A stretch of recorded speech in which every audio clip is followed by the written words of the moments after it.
Hello, America food gitika a luwain tassling ki a duoki me wang paping mo wang aye pichok nena ya dek kumbeti Dano magiti ket me to film kilongi ni Hollywood stars gitika kwana Acara mamegi ori padano studios padano kama ke yewe film mo wang duong dok duong ta wo wa ya kanyi we ni wang pa America and it's like a horror movie. Give me one na movies can but to see ni game padano wang ni truck but and food what I still can't believe it looks like a deserted ghost town in a movie.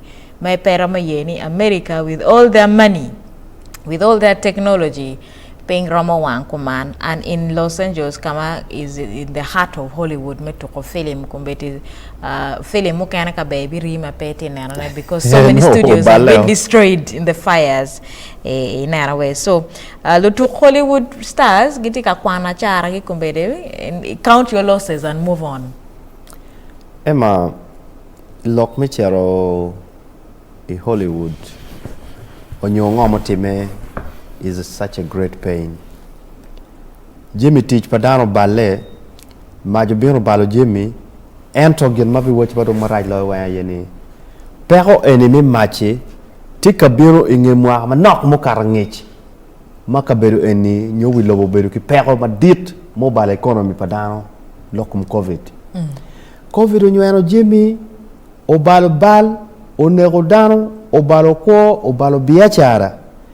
Businesses tika temo limping onyo cha komo mi dugu level ma make give work business now is normalizing match da ko biro ke mege match do to ki balo na mere wing mak loni ground zero mi chak dak ni tet itamani how long will it take for people to come back onyo dynamic to rebuild. It just imagine what much in wang gare na muongo muyenga Zambia Machindi Dana di mano because even if ni odu wang pe wang they are not death tolls. You know? Manju to Dana were evacuated kiti Dana mafuri. How prepared are we in case such a disaster happens in developing countries? In our machineba, Kakwano war 60 kilometers. 60 kilometers, I think what you need, Aki Namave, Ireoke Namave, Jarwe and Tebe. Well, yes. Yes, because Entebbe, kilometers, Entebbe is less than even 30 kilometers. Because Kiwaino war 60 kilometers square in Los Angeles, when you take Majo Chako Wang, Ketokongni, way Mukono. Why Entebbe? Dana D, more losing property, Mamegi. Kadoni Mukono, Bowakere Namave. Katon Kawa take a mine, Gulu Kenyo, what they watching Ochako Wanki Kamdini. But any the way is a reminder me watching Jimmy me will when are not important, they come and go. In a gonna pair. Amara Jarachel mo watching and ma in young don't me might take a Bianca Gamo otter. He had nothing, it's a gamo, equan passport, ki photo album. Ma oro Kawang or a wadi take some evidence, no proof more can you nena bedo kuma. In the event ni might be and what would you pick Otti? For now, can't imagine take a bin, I'll pick my phone and my laptop only. And at time I would be like that gentleman. Yeah, I'd pick my phone, my laptop, my photo album, key passport. For now, there are things like photo album gonna go out my birth certificate kartaj kwana gonna go out. Oh yes, key documents so documents gonna in case emergencies were there, those are things I would run for because but also get the only challenge I would maybe forget my passport. Pange kamana carry ka work no kana do na carry bags my pack kada safari tia so I would not be very sure, but my phone, my laptop, priority. PM officer ano. Ngaro mo beka wachini mapia match ino uporo Los Angeles Hollywood kirawano ngekere is a place patuko film madon ma kama wakati chaka kumano Gilbert Awards madwong kono Oscars kono Grammys kono Golden Globes kono Critics Choice Awards madwong ma celebrating lutuk film luwe ma pat. So in one of the awards Johnny Guberika mocking watching Dano me Los Angeles pegi lego lega. No, of course ineno kako ini is a G town. Pol karka inchiaro kirwa beriye ka pingi you'll not be so happy.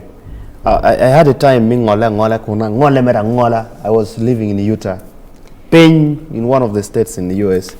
Kete charo state charo Los Angeles gini no chel charo bipolo ti charo kamokane en kone state me no joma kloni gangsters ni makanywa loni gangsters. You know gibero ma pen young kid gi ti ji magen get mo in the open they don't even care. To ko film gini ni that's the hub. Du way mo ma don kama in Roma rwate kwedgi. And no I keep on telling people in their states mogoma in Ramo Cherie, Irama Chine, Atika Beri America, Atika Beru Kamakoman, states Mukanatima in Piramo Oye, because the levels and standard of living is high. And when you mukana kwoma la mal moima you can't afford. No, like Los Angeles. Mukana bedare, Rajla inmate Africa Gulu be guay lo again. No, I don't think what you need. Because so America ne perom. No, Nano Jomatika Beru. Like most of the Ugandans, I would be honest with you, most of the Ugandans, Kiriwa Lok and Muni Wati America Watikweni. Think of the states they are living in. You mean T America is living in a state like Utah. Utah Roma Tia Lakalumia. So you mean Narbo Bureau Jenny Kanya Watiku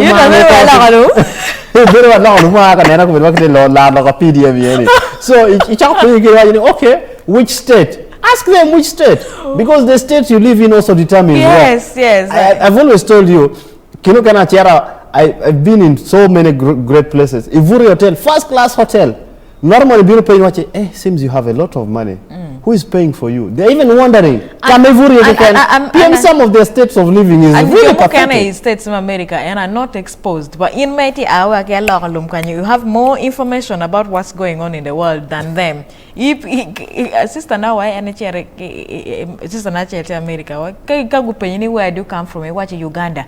Where is that? So Mirichak explaining. You remember Obama, the president? Yes. Do you know where his father comes from? Kenya. The neighbor of Kenya is Uganda. No, Emma. Johnny pegging you get on my account. Yeah, I do the Chiania. Anna Chiaro Madati Utah. Kwano. I was at Aspen College. That's where I did part of my education. Emma, you know what? You're taking a tour. We're going to take you to Los Angeles. I want to see